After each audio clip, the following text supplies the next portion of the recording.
Muy bien, queridos hermanos y hermanas, es un gusto saludarles nuevamente acá de la sala de redacción de su programa de preguntas y respuestas. Tu pregunta es el tema.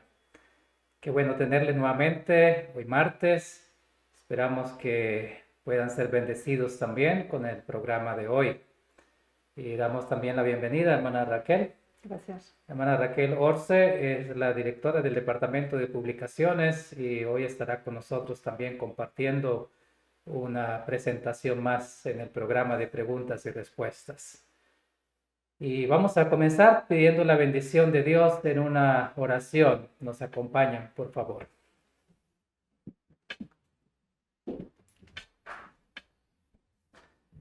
Padre nuestro que estás en los cielos, gracias te damos por la oportunidad que nos regala de poder estar también en este programa de preguntas y respuestas. Te pedimos, Señor, tu bendición para cada una de las personas que están conectadas, los que se irán a conectar. Tú puedas bendecirles. Bendice también a la hermana Raquel, que va a contestar a las preguntas. Y te pedimos que tu presencia pueda estar en nuestro medio. Bendice también cada hermano y hermana que está con nosotros. Bendice su familia. Bendice también tu iglesia a nivel mundial. En tus manos queremos colocar cada una de las necesidades, súplalas de acuerdo a tu santa voluntad. Concédanos también el perdón de nuestros pecados. Te lo agradecemos y lo pedimos todo en el nombre del Señor Jesús. Amén. Amén.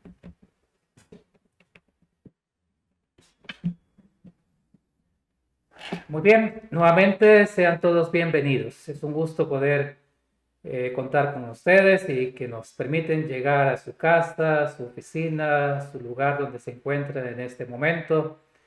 Y hoy tenemos un programa bastante interesante y de interés para todos, y es el cristiano y la política, en el contexto histórico, en el adventismo. Así que, hermana Raquel, nuevamente, bienvenida. Gracias. Y no olviden que ustedes también pueden comunicarse con nosotros y escribirnos al correo de info@sda1844.org. Allí pueden enviar sus preguntas, sugerencias al programa. Gracias por las personas que nos escriben. Y nuevamente, hermana Raquel, qué bueno tenerla aquí con nosotros en el programa de hoy. Y tengo aquí algunas preguntas en relación a este tema tan interesante que es en la política, que en muchos países seguramente hay preguntas en relación a este asunto, que como cristiano, ¿qué debemos hacer frente a los asuntos políticos? Y cuando se hace más difícil cada día, seguramente en algunos países, ¿cuál debe ser la posición de nosotros como cristianos? La primera pregunta, hermana Raquel, es: ¿tiene la Biblia alguna declaración que nos permiten orientarnos en relación a este tema de la política? Sí, tenemos amplias referencias. Obviamente tenemos que entresacarlo del momento, las circunstancias en que se dieron.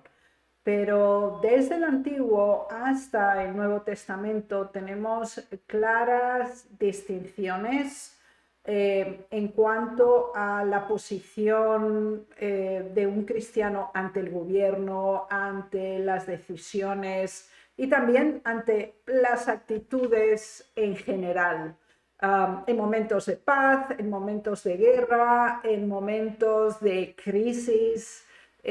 Puedo dar algunos ejemplos, si me lo permite. Por ejemplo, en el momento en que muchísimos profetas, especialmente los menores, en las Sagradas Escrituras anunciaron la invasión que las 10 tribus del norte o más tarde las 2 tribus del sur sufrirían, por una parte por el imperio asirio, posteriormente también por el babilónico. El posicionamiento que Dios les dio por medio de los profetas es sométanse a estos imperios, respeten sus leyes y no se rebelen, no rechacen, no sean hostiles ante esa situación. Y de hecho, por ejemplo, al profeta Jeremías pues lo llevaron a prisión por él decir, bueno, ríndanse ante los babilonios, respeten el pacto y la alianza de paz que habían hecho con los reyes de Judá, con Nabopolassar primero y después con Nabucodonosor. Ellos quebrantaron esa alianza, se unieron con Egipto, por ejemplo. El profeta les dijo, habrá graves consecuencias, por favor, acéptenlo. Después, cuando se les dijo, van a ir deportados y la ciudad de Jerusalén va a ser destruida y el templo también, pues surgieron otros profetas que dijeron, absolutamente nada de eso va a ocurrir. Así que eso es unos aspectos del Antiguo Testamento. Después tenemos el Nuevo. Ahora no era el imperio asirio o era el babilónico, sino que era el imperio romano. Y el pueblo estaba, pues obviamente, en situación de sumisión. Ellos no disponían de un territorio soberano, puesto que estaban anexionados territorialmente y gubernamentalmente al imperio romano. Y el Señor Jesús fue muy claro, dad a César lo que es de César y a Dios lo que es de Dios. Inclusive Juan el Bautista también dijo a soldados romanos que asistieron a sus predicaciones masivas en el desierto, y dice, no maltratéis a las personas, sed respetuosas con ellos. Así que este elemento se mantiene inclusive ya durante el periodo de los apóstoles y la actividad del cristianismo en proceso de expansión en el primer siglo. Pedro, Pablo, hablan de que las autoridades fueron puestas por Dios, y siempre que no haya una contradicción entre lo que son las verdades fundamentales y el criterio gubernamental en general, debe respetarse y honrarse aquellos que tienen una posición. Interesante, sí, porque pienso yo que el cristiano debe ser un ejemplo en ese sentido, en lo que concierne a los asuntos que el gobierno coloca para el bien de la humanidad, siempre y cuando no vaya en contra de la ley de Dios. Entonces sí, debe de ser respetada, ¿no? Esas leyes, esos asuntos que conllevan a ver que somos buenos cristianos, que estamos también trabajando en relación a esa misma dirección, ¿no? Muy bien, pero ahora la pregunta sería, ¿tenemos algunas referencias históricas en el adventismo que sean de apoyo en relación al tiempo presente en los asuntos políticos? Sí, disponemos de varias, y una que es el punto de partida y de hecho es el lineamiento genérico para posteriores circunstancias fue el acto de la organización misma de la Iglesia Adventista del Séptimo Día como pueblo de Dios. Viene provocada por una situación externa a ellos mismos, y es el estallido de la guerra civil de los estados del norte que no aceptan la separación que los estados del sur declaran de la Unión, porque así se denominaba el conjunto del gobierno federado que ellos tenían. Y entonces, pues sí, se forman dos ejércitos: el ejército de la Unión, que sería el azul, que es de los estados del norte, y el ejército de los confederados, que es el ejército gris, por los uniformes, que corresponden a la zona sureste y sur central de lo que hoy es Estados Unidos de América. Bien, ¿cuál es el posicionamiento en esta guerra civil fratricida entre una nación misma? Eso exigió que la Iglesia, con el fin de poder reclamar derechos, de apelar a la objeción de conciencia, a poder, por principios religiosos, abstenerse de tomar armas o de participar en forma directa o indirecta con la guerra, que se convirtiera en una institución organizada y reconocida gubernamentalmente. Así que ese contexto fue muy importante, puesto que el registro implicaba pues elevar a un grupo religioso a una institución organizada, que obviamente un gobierno iba a confirmar. Y esa es una evidencia muy clara, por ejemplo. Está bien, muy interesante en ese contexto que sucedieron las cosas y quedaron escrito y que la iglesia como tal tomó posiciones, ¿no? Al respecto de esta situación. Y ahora la pregunta sería, ¿podemos nosotros sentir quizás compromisos, patriotismo, de nacionalidad o de algún partido político? Porque nos levantamos seguramente en un ambiente en esta situación. Bien, este dilema lo constataron los adventistas también en ese contexto, porque ahora, pues hacía aproximadamente unos 50 años que ellos ya eran independientes, totalmente. Sabemos que fue un proceso. Y ahora, sin embargo, se van a dividir y ese no era la idea. Así que podía considerarse como un aspecto patriótico, bueno, forzar a estos estados secesionistas a permanecer en la Unión con el fin de fortificar el concepto americanista que estos estados pues habían desarrollado por la independencia del Imperio Británico. Sin embargo, este nunca jamás fue una motivación. Cuando uno lee los artículos, las revistas, los pronunciamientos que se dan, inclusive en los estatutos donde ellos solicitan el registro, ellos reconocen al gobierno central en Washington como el legítimamente establecido, pero en ningún momento cuestionan, bueno, si ellos están haciendo bien o mal, si los de sur pues están fuera del orden, si es un gobierno militar o es un gobierno democrático. Es decir, esos matices que de alguna manera iba a bifurcar la atención no se dan. Es un hecho que los miembros estaban localizados en el norte, ¿sí? En este momento. Es después de la guerra civil que se extiende el adventismo desde norte-centro a centro-sur.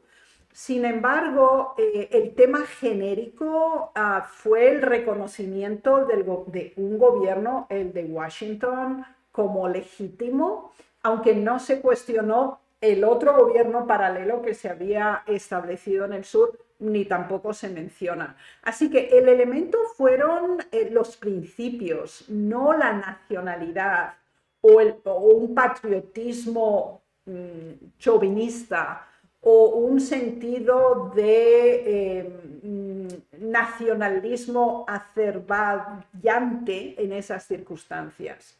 Así que el principio, el valor de la verdad fue lo que marcó la diferencia en este posicionamiento. Muy bien, interesante. Entonces eso nos puede ayudar a tomar también posición nosotros en algún momento cuando nos sentimos quizás influenciados a tomar asunto de patriotismo, ¿no? Sí. Muy bien, creo que es el tiempo para poder considerar, hay algunas diapositivas que nos puedan ayudar a ampliar ese tema tan interesante sobre el cristiano y la política como tal, en el contexto histórico adventista. Muchas gracias. Con la ayuda de Dios deseamos proceder a hacer una presentación que les ofrezca una diversidad panorámica sobre distintos temas que históricamente el adventismo tuvo que enfrentar, que nos establece también una conexión, quizá no literalmente con la misma situación, pero sí el valor intrínseco que tiene es aplicable en este momento. Bien, consideremos la perspectiva bíblica y tomemos el evento del pago de tributos, que lo tenemos expreso en Mateo 22, 17 al 21. Y esta perspectiva bíblica es muy importante porque marcó la clara diferenciación que para el resto del Nuevo Testamento lo tenemos como una columna sostenedora. Leamos especialmente la última cita en el 21, donde Jesús declara enfáticamente: dad al César lo que es del César y a Dios lo que es de Dios. El primer elemento que constatamos aquí es que nos encontramos bajo una dualidad de autoridad. Es decir, tenemos la autoridad divina, pero también estamos sometidos a una autoridad humana. En este caso, la del Imperio Romano, que había sido involuntaria por parte de la provincia de Judá. Obviamente no estaban ellos de acuerdo con esta adquisición, anexión de la provincia de Judea al Imperio Romano. Sin embargo, era incuestionable. Por lo tanto, el Señor en esta declaración pública estableció dos grupos de autoridad. Y era la autoridad que tenemos, la autoridad divina por creación y por redención, y la otra que es la humana, la terrena, a la cual también pues estamos sometidos. Veamos este principio genérico con matiz específico en Hechos capítulo 5, versículo 29. Es una situación conocida por nosotros y sabemos el nivel de hostilidad que se creó tras la resurrección y ascenso de Jesús, y la predicación sistemática y creciente de sus discípulos los llevó tanto a Pedro como Juan a pues tener que pronunciarse a partir de este punto. Y la declaración es necesario obedecer a Dios antes que a cualquier autoridad humana. Y esta es una versión moderna muy interesante porque en griego implica una institución gubernamental. ¿Okay? Y esto es importante entenderlo. Entonces, se reconoce la autoridad divina y se reconoce la autoridad humana. Es decir, en este contexto no hay cuestionamiento. Sin embargo, el nivel de obediencia a la autoridad humana está subordinada a la obediencia a Dios. Y este nivel de prioridad es muy significativo. Es decir, en momentos en que hay una colisión, hay un conflicto de intereses, debe siempre, ante cualquier circunstancia, la palabra de Dios, la autoridad de Dios primar. Y no debe haber dudas. Imagínense, viendo el contexto de Pedro y Juan y de los apóstoles, todos ellos eran judíos y habían sido educados en ese sentido de patriotismo, superioridad del judaísmo, y educados para aborrecer a los romanos, para verlos como invasores, indeseables y no gratos. Ahora, estos mismos discípulos, ellos pasan a esta nueva dispensación ya profetizada del cristianismo. Y ellos tienen, obviamente, un conflicto interno importante, porque ellos son judíos, son discípulos de Jesús, pero al mismo tiempo son cristianos y han llegado a ser líderes de la iglesia. Así que en ningún momento su origen, su nacionalidad, su religión inicial o el área donde vivían podía, bajo ninguna circunstancia, influir o condicionar su obediencia a Dios. Dios es primero, por encima de autoridad humana, bandera, nacionalidad, territorio o origen ancestral. Este principio es muy importante que lo entendamos porque marca el lineamiento a seguir. Bien, vayamos directamente a uno de los pronunciamientos más importantes realizados el 17 de mayo de 1865 en Battle Creek, Michigan, Estados del Norte, donde se da la tercera reunión anual de la Asociación General de los Adventistas del Séptimo Día. Y ellos se posicionan, declaran enfáticamente nuestro deber ante el gobierno. Así que ellos reconocen la autoridad humana y también reconocen su nivel de compromiso y de deberes. Es muy importante prestar atención. ¿Qué resolvieron? Primero, que reconocemos el gobierno civil como ordenado por Dios. Esto está muy claro y es sin duda. ¿Cuál es la razón? Se dice, 1, para que el orden, 2, la justicia, 3, y la tranquilidad puedan mantenerse en la tierra. Esto está en armonía absoluta con las declaraciones de las epístolas paulinas del Nuevo Testamento. Así que son una institución que debemos respetar porque tiene 3 funciones fundamentales y es muy importante que las analicemos, porque una es mantener el orden, otra, aplicar la justicia y preservar la paz, la tranquilidad y el buen vivir en el área que ellos deben administrar. Bien, aquí está una definición y un reconocimiento. Y ahora viene un matiz muy interesante. Y para que el pueblo de Dios pueda llevar vidas tranquilas y pacíficas en toda piedad y honestidad. Fíjense qué importante es este punto.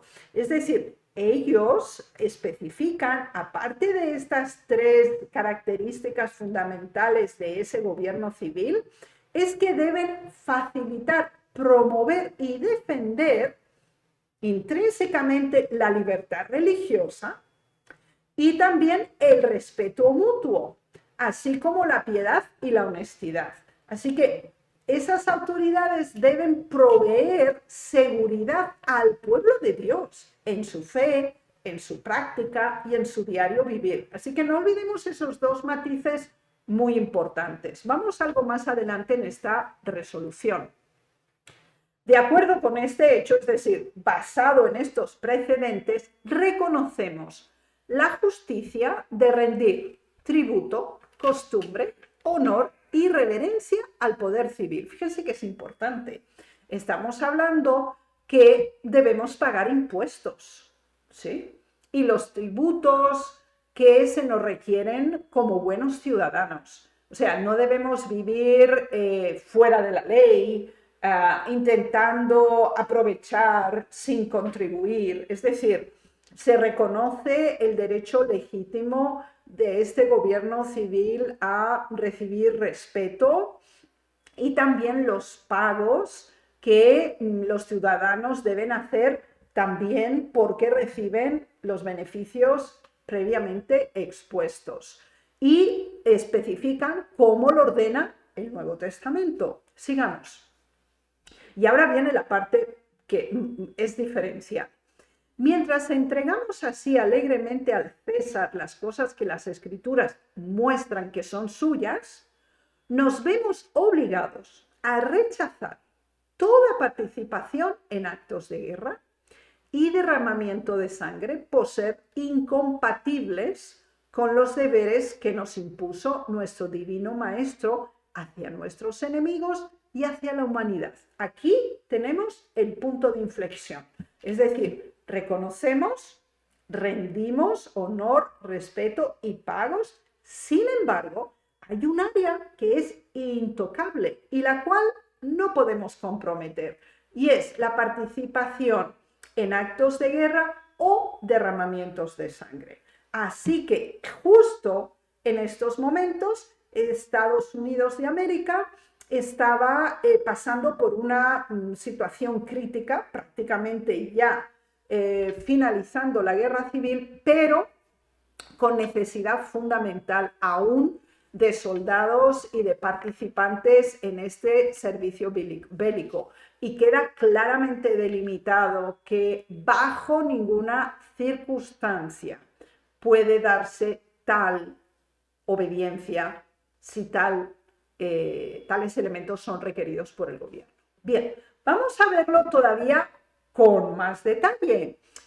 Continuando, porque se sometió a votación este asunto en esta tercera reunión anual de la Asociación General el 17 de mayo de 1865. Vamos a ver qué se sometió a votación y qué resolución fue puesta. A nuestro juicio, y ahora vamos al tema de votar, porque ese pues también era un punto. Fíjense que cuando se hace la enmienda a la Constitución de Estados Unidos, en cuanto a que la esclavitud queda abolida y ahora todos los que han nacido en Estados Unidos son estadounidenses y ciudadanos a tiempo completo. ¿Qué pasa con la población que eran antes esclavos y ahora ya no son? Este era un elemento de cuestión. Ok, ahora son libres, pero ¿son ciudadanos estadounidenses? ¿Qué nivel de derechos tienen? Porque ya se les dice que no son esclavos. Entonces, no son esclavos, ¿qué son? Porque el concepto de esclavitud implicaba que son un objeto, una infraestructura de las plantaciones, un elemento productor, no un elemento humano. En el momento en que se trasvasa ese principio, pues tú tienes en este momento 3 millones de esclavos, ex-esclavos, ¿y qué son? ¿Son ciudadanos? ¿Son extranjeros? O sea, les tienes que dar una categoría legal. ¿Qué pasa con los indios americanos? ¿Ellos qué son? ¿Son ciudadanos o no son? Entonces, este era un tema de debate, o sea, no es porque terminó la guerra civil, pues ya todo lo tenemos claro. No, había muchos temas pendientes. Entonces, aquí se nos habla el acto de votar cuando se ejerce en nombre de la justicia, la humanidad y el derecho, en sí mismo irreprochable y puede ser en algunas ocasiones sumamente apropiado. Qué interesante aquí es. Aquí se nos dice que el tema del voto en algunas ocasiones es apropiado y se da 3 criterios. Cuando es un tema de justicia, de derechos humanos, como es el de la humanidad, y del derecho del individuo. En esas y que son algunas ocasiones. Aquí ya tenemos claro que no es el acto de votar, ya, votemos. Son momentos específicos y en ocasiones específicas. Y fíjense ahora la limitación. Dice, pero que el hecho de emitir un voto que fortalezca la causa de crímenes tales como la intemperancia, la insurrección y la esclavitud, lo consideramos sumamente criminal a la vista del cielo. ¿Por qué? Bien, piensen que desde que Estados Unidos obtiene la independencia, es un país esclavista. Ya está, la esclavitud está legitimada. En la mayoría de los países de Europa, la esclavitud ya había sido abolida. En Estados Unidos de América sigue siendo una dinámica financiera e industrial básica. Entonces, aquí dice, si fuera una votación para el uso de alcohol indiscriminado, para que haya una rebelión, como es la insurrección, o para la esclavitud, no, esto sería un acto criminal. Votar a favor de la esclavitud o votar a favor del libre flujo de alcohol o votar para que haya una secesión o una separación. Esto sería un acto criminal a la vista del cielo. Sin embargo, desaprobamos cualquier participación en el espíritu de lucha partidista. Fíjense aquí el otro matiz. No se puede votar por partidos. No se puede.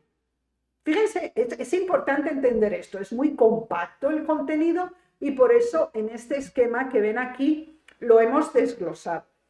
Entonces, se nos dice, hay algunas ocasiones en que es apropiado votar. ¿Cuándo? Cuando es un elemento de justicia y de derecho humano.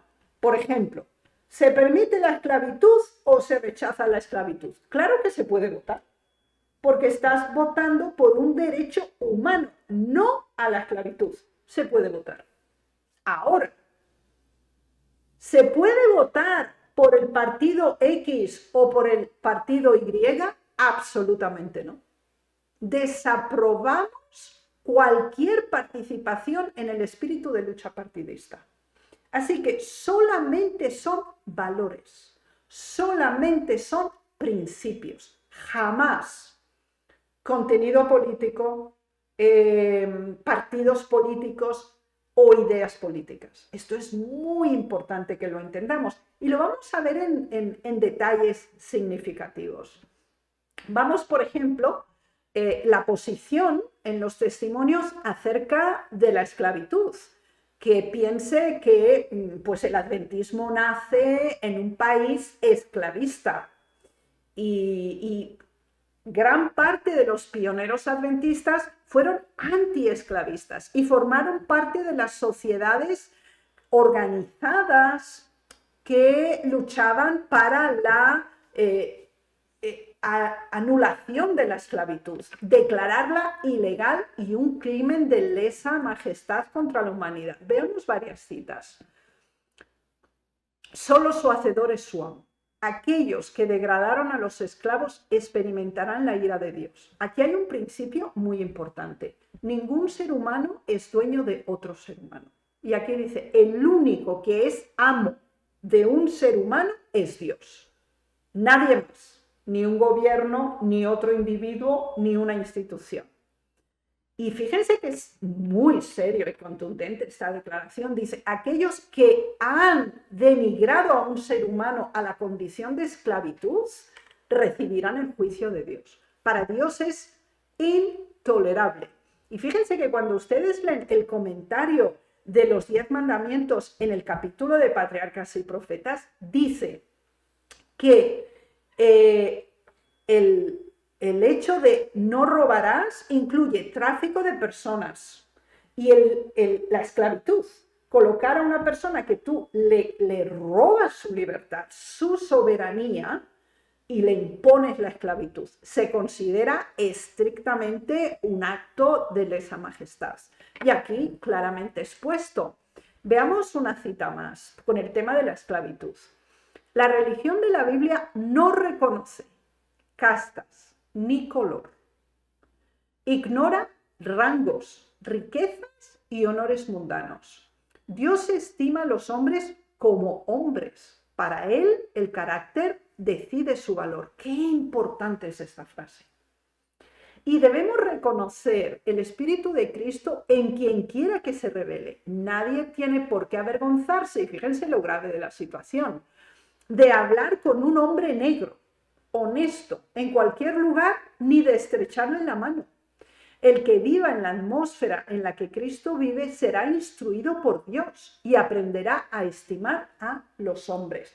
Aquí se está hablando de los derechos de la humanidad, que no es porque seas de un color, o porque tengas un origen, o porque tengas o no tengas título, o porque seas rico o seas pobre, tu valor intrínseco como ser humano aumenta o disminuye. Y aquí este es un principio básico. Pero fíjense que es interesante que a pesar de que teóricamente esta fue la motivación de la guerra civil, aún así no se participó en el acto de guerra, pero sí una clara manifestación y un compromiso abierto antiesclavista. El Señor ha contemplado con tristeza el más lastimoso de todos los espectáculos, la esclavitud de la raza de color.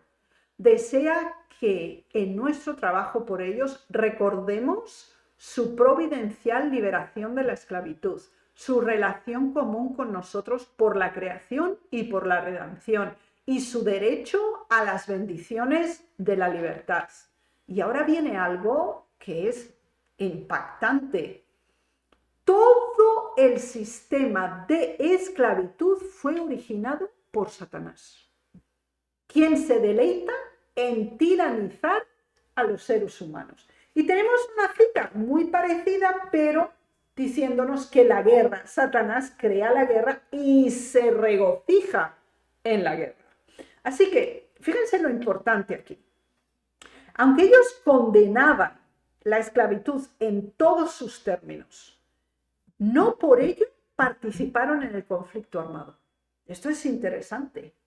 porque la defensa de ese derecho humano jamás debe pasar por un conflicto que genere derramamiento de sangre. Así que, por muy bueno que pueda ser el motivo que teóricamente se presenta, jamás legitimiza el conflicto armado.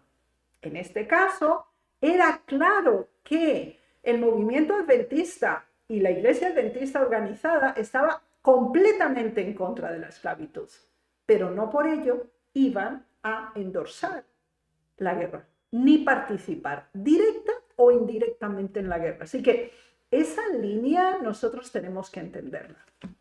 Bien, vayamos a otro punto que lo mencionamos anteriormente, es acerca de la temperancia. Fíjense que es muy importante que a mediados del siglo XIX, pero ya desde el principio del siglo XIX, había un movimiento de temperancia como país en los Estados Unidos de América, en cuanto a que hubiera una regulación y una limitación del acceso, la producción y la distribución de alcohol.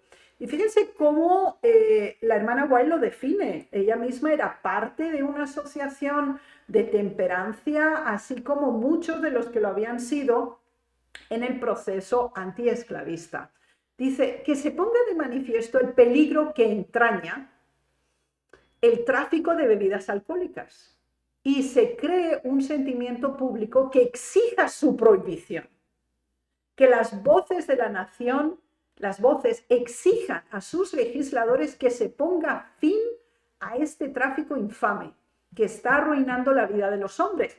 Así que había un movimiento realmente poderoso y tuvo impacto y tuvo reconocimiento a nivel legislativo y político importante. Pero fíjense el aspecto que sigue.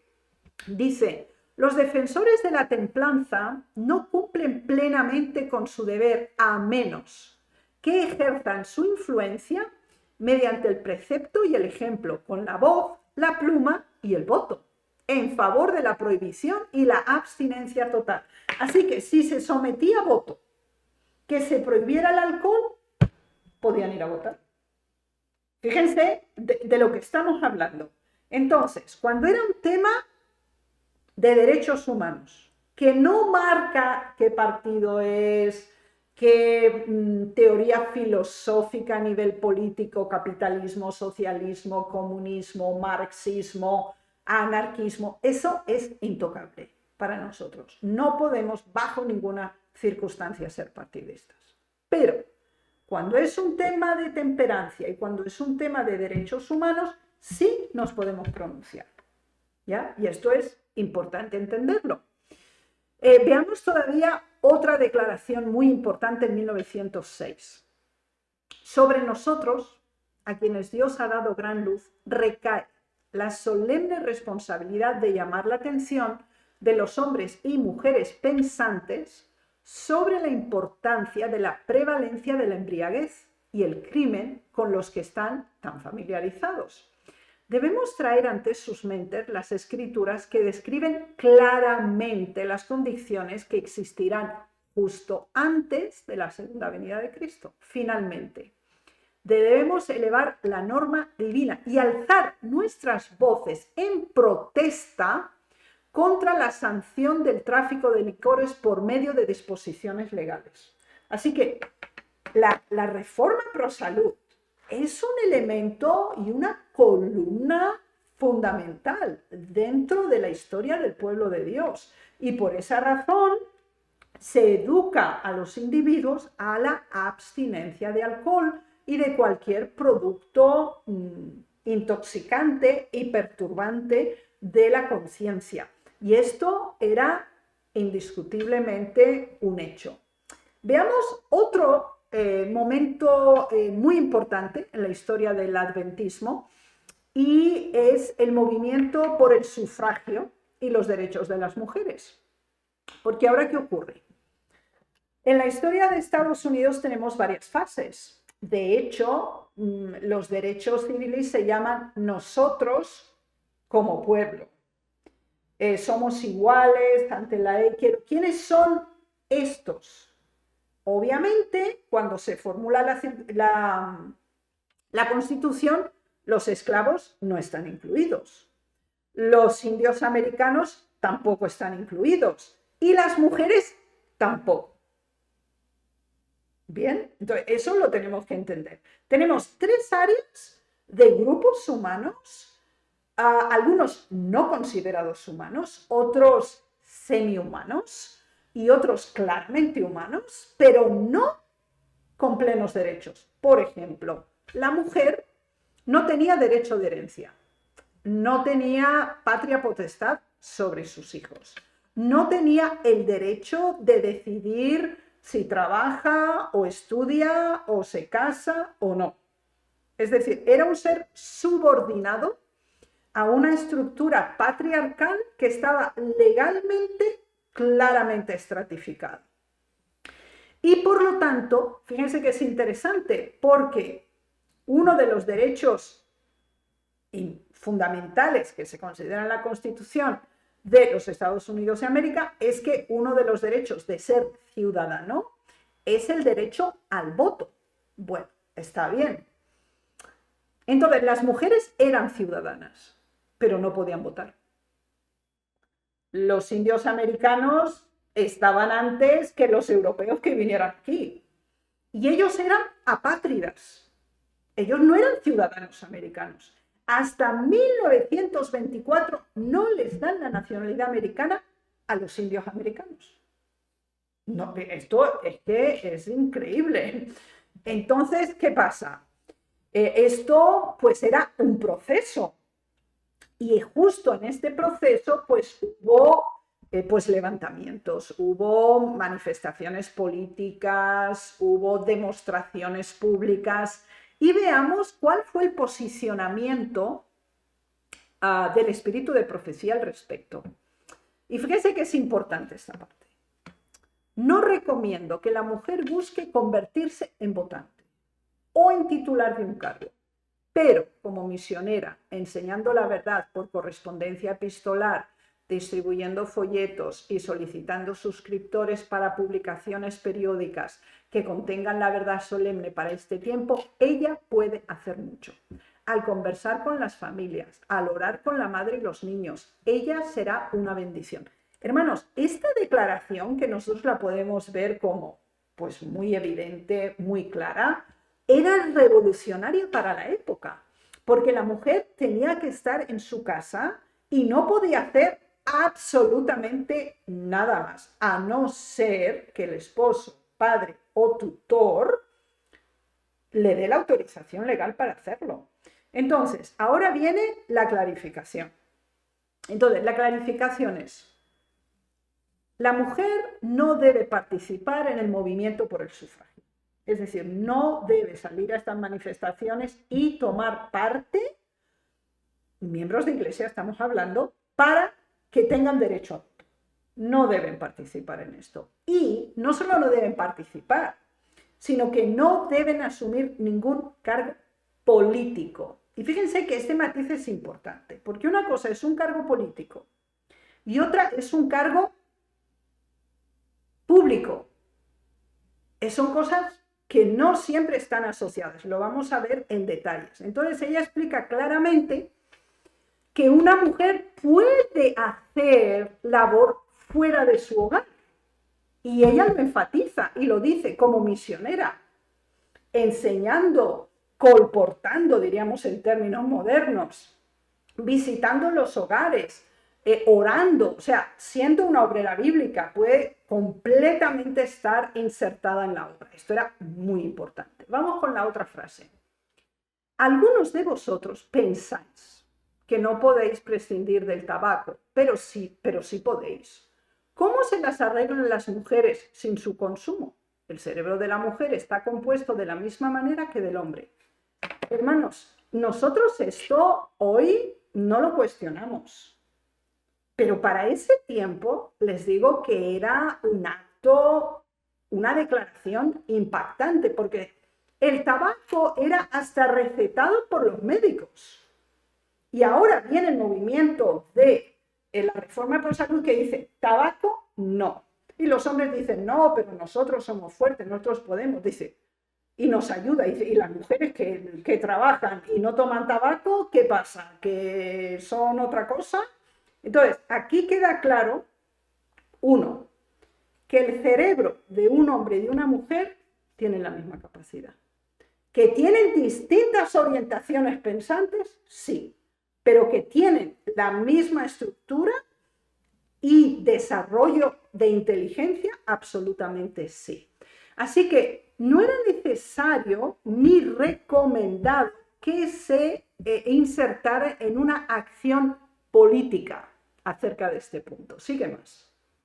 Sé que a las mujeres fieles se les debe pagar un salario que se considere proporcional al que reciben los ministros.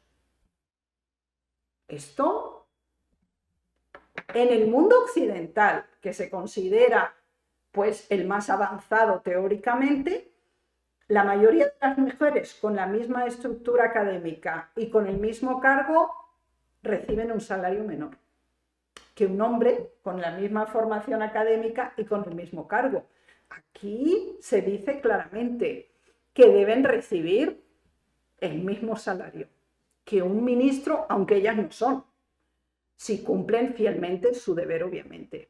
Ellas llevan la carga de las almas y no deben ser tratadas injustamente. Estas hermanas están dedicando su tiempo a educar a los recién llegados a la fe y contratan a quienes trabajan para ellas y pagan a quienes trabajan para ellas.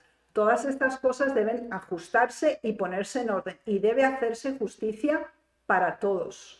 Sigue el mismo pensamiento en la próxima cita. Si el Señor designa a una mujer para realizar una determinada tarea, su trabajo debe ser evaluado de acuerdo con su valor. Y este es el punto, no de acuerdo a su género, sino de acuerdo al valor del trabajo que hace, indistintamente de ser una mujer. Algunos pueden pensar que es una buena política permitir que las personas dediquen su tiempo y su trabajo a la obra sin recibir remuneración, pero Dios no aprueba tales arreglos. Así que en un momento, y realmente les digo, fue muy compulsivo en la sociedad estadounidense el movimiento por el sufragio, por conseguir el derecho a voto de la mujer e intentar regular esa igualdad de derechos de las mujeres. Y fíjense la orientación, o sea, hubo una respuesta de Dios para ese momento específico en la historia del adventismo en Estados Unidos. No era solo en Estados Unidos, era en Europa. El movimiento de los sufragistas, de las sufragistas, fueron llevadas a prisión, golpeadas, etc.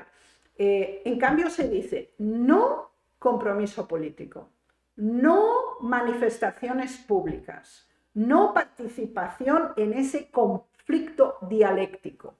Ahora, de lo que tenemos que estar cierto es que para Dios un hombre y una mujer son iguales y deben ser tratados con los mismos derechos, porque es lo que hacen, no lo que son, por género. Y esto es muy importante, que fíjense que se evita todo el tiempo decir, bueno, pues apoyen a este partido porque este partido sí ayudó a las mujeres. No, no participación o tener título o comprometerse con política. Uno tiene el principio y lo presenta, pero no puede participar. Y esto es importante que lo entendamos. Vamos a ver algo más sobre el voto ya a nivel de epílogo y con la reforma también de la templanza, la reforma pro salud en general. Y fíjense que va a haber declaraciones muy contundentes aquí. Me di cuenta de que tenía que hablar sobre si nuestro pueblo debería votar a favor de la prohibición. Es la prohibición de productos alcohólicos, venta, uso y distribución. Les dije que sí y hablé durante 20 minutos. Así que cuando se sometió, y de hecho se sometió a votación, ¿prohibimos el alcohol, sí o no? Pueden ir a votar para decir se prohíbe el alcohol. En ese contexto sí podían ir a votar, pero recuerden lo que leíamos, no por un partido político, no por una idea de gobierno, es por un principio. ¿Sí? Esto es muy importante que lo entendamos. Vayamos a otro caso. Hay una causa para la parálisis moral de la sociedad. Nuestras leyes sostienen un mal que está minando sus cimientos. Muchos deploran los males que saben que existen, pero se consideran libres de toda responsabilidad en el asunto. Esto no puede ser. Cada individuo ejerce una influencia en la sociedad. En nuestro país, está hablando de los Estados Unidos de América, favorecido, cada votante tiene voz y voto para determinar qué leyes deben regir la nación. Y ahora viene la pregunta. ¿No debería esa influencia y ese voto estar del lado de la templanza y la virtud? Y ella explica, ¿cómo vamos a votar por una persona que bebe alcohol? ¿Cómo esa persona va a hacer leyes justas si tiene la mente nublada? Si está bajo el efecto de una influencia nefasta. Así que en ningún momento se está hablando de un voto a un partido, a una idea política. Se está hablando de principios y por eso se dijo el sí a votar para que se prohibiera la producción, la distribución y el consumo de alcohol.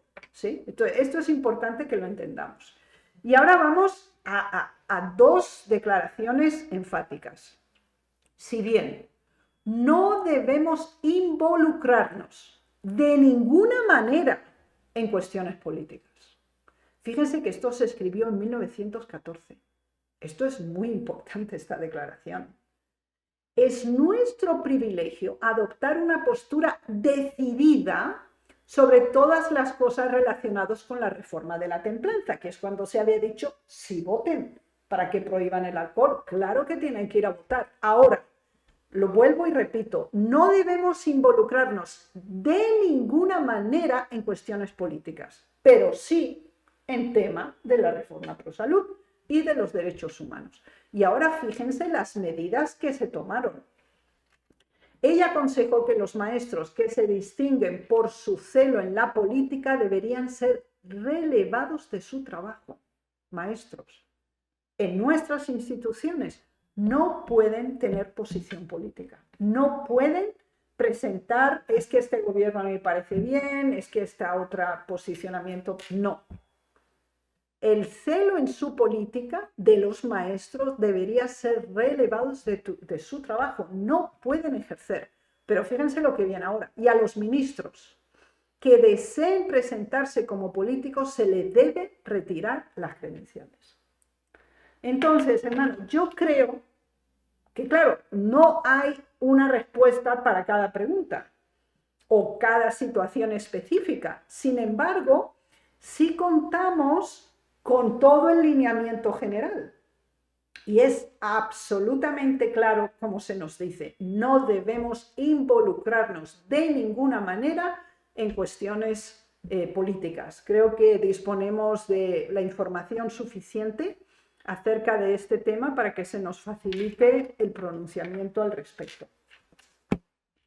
Muy bien, muchas gracias, hermana Raquel, por esa intervención tan interesante sobre los asuntos de la política, ¿no? Porque hoy en día seguramente de una o de otra forma muchos somos tocados quizás a defender o a promover algún asunto político, pero creo que el testimonio en los párrafos que usted leyó es muy importante cuando dice de los maestros, y me llamó la atención esa parte última, porque habla de los maestros y de los pastores, que si están involucrados en asuntos políticos, promover asuntos políticos de partido, dice, no pueden seguir ejerciendo su responsabilidad o sus credenciales deben ser quitadas en el caso de los pastores.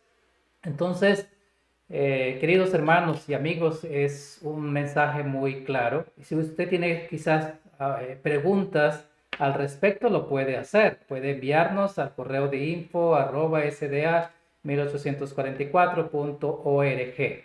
Si hay alguna pregunta, especialmente en esa última parte y que también la hermana mencionó al comienzo sobre lo que era la votación, ¿no? Porque los otros temas quizás no tienen tanto impacto, que también seguramente depende cómo lo miremos, Pero en nuestro contexto en el cual vivimos, sí puede tocar en algún momento en relación a lo que nuestra posición, cómo debe ser. Y creo que ha sido muy claro en el comienzo los textos bíblicos, también en relación a lo que tiene que ver con asunto de partidos políticos, porque casi siempre cuando se va a votar hoy en día en los países tiene que ver con partidos políticos, no es otro asunto, sino que es de este partido o de este otro partido. Y ahí tienen que definirse. Seguramente ustedes están preguntando, bueno, y si en algún lugar es obligatorio hacerlo, que debe que ir al lugar para sufragar para su voto, si no es multado o si no va a tener problemas con su asunto de trabajo o algo. ¿Qué hacer en esos casos? Bueno, los testimonios dicen que el acto de votar es legítimo. La cuestión es ¿para qué? Entonces ahora solo puede ser, no podemos nosotros votar por un partido, por un individuo, por una idea, solo por valores. Entonces, si un país exige que todo ciudadano vaya a las urnas y deposite su voto, pues uno lo deposita en blanco. Así es. Hoy en día es secreto, ¿no? Es una abstención, exactamente. Sí. Entonces, pues uno ejerce su derecho y su derecho es no pronunciarse. Yeah. Y lo expresa con voto en blanco. Uno tacha todas las opciones y es voto en blanco porque no tomamos posición acerca de absolutamente ningún partido político. Es interesante esto porque seguramente en algunos países es así, ¿no? Que debe ser. Otros países no hay problema, o sea, tiene el derecho de voto, pero la persona puede decir yo no voy y listo, Ya. no tiene ningún asunto o tiene alguna incidencia pequeña que no hay necesidad de comprometernos en estos asuntos. Pero seguramente en otros ya es un asunto diferente. Pero es interesante, nosotros no podemos tomar partidos en algún asunto político, decir este hombre o entonces es el que mejor según esto y voy entonces a votar por él, porque no sabemos, él, como ya se mencionó, tiene seguramente su mente con otros asuntos diferentes a los principios que nosotros conocemos, porque vamos nosotros a votar por ese tipo de personas. Pero sí podemos ir y tomar el voto, hacerlo nulo, de tal manera que, o blanco como tal, como que no cuente para ninguno de las personas que están promoviendo seguramente y que cada uno lleva ideas contrarias a la Biblia como tal, porque de una u otra forma se contradice sus ideas, sus propuestas a lo que está en la Biblia. Pero sí tenemos un principio también bíblico en relación de que debemos orar por esas personas, porque ellos tienen grandes responsabilidades, nuestros presidentes, nuestras personas que dirigen y gobiernan un país. Es nuestro deber orar por ellos para que el Señor pueda darles sabiduría en la toma de las decisiones, y como cristianos tenemos que hacer. Muy bien, creo el tiempo se nos ha ido. Ahí de esto tenemos mucho para hablar. Que usted presentó, hermana Raquel, varios temas interesantes que de cada uno podíamos quizás hacer preguntas al respecto. Pero si ustedes tienen preguntas y quieren enviarlas y quieren que de pronto se retome alguno de esos temas en particular, creo que la hermana está disponible en otro programa. Sí. Podamos hacerlo, podamos ampliarlo y podamos tomar algunos aspectos importantes de los temas. Muchas gracias, hermana Raquel, por la oportunidad de compartir con nosotros aquí en el programa de preguntas y respuestas acerca del cristiano y la política, especialmente en el contexto histórico en el adventismo. Y creo que ha sido muy claro. Dios pueda bendecirnos. Muchas gracias a ustedes por habernos acompañado en el día de hoy. Y vamos a terminar con una oración, hermana Raquel, por favor. Gracias.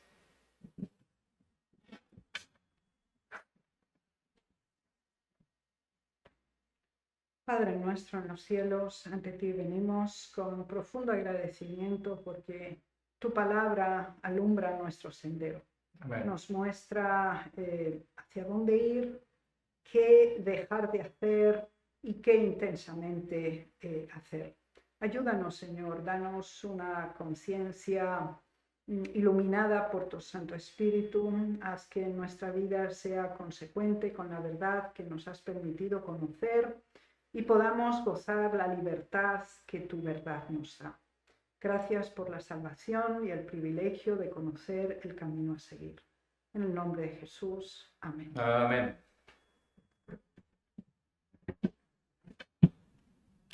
Nuevamente, muchas gracias, hermana Raquel. Muchas gracias a ustedes por habernos acompañado y están invitados para la próxima semana. El Señor les bendiga.